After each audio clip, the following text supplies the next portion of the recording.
Spark avtomobillarini 80% uchirayotgan muammolardan bittasi rul zirillab, motor qaltirab qoladi. Ko'pchilik programmadan yoki injektordan deb o'ylaydi. Aslida esa motorni uchta tomonidan ushlab turadigan podushkalari sostavi rezinadan iborat bo'lgani va motorni ko'tarib turgani sababli cho'kib o'tirib qoladi. Natijada rulga, salonga, torpedkalarga vibratsiya berishni boshlaydi. Buni ta'mirlash uchun videoda ko'rganingizdek, uchta podushkani yechib, original yoki o'rtacha duplikat variantlaridan o'rnatib beryapmiz.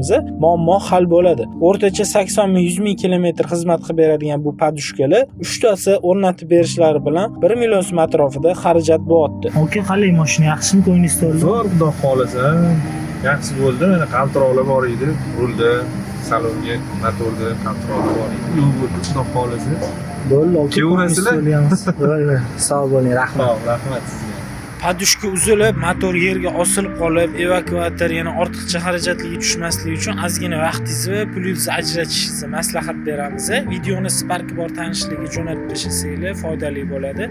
Manzil Toshkent shahar Chig'atoy qabristoni ro'parasida.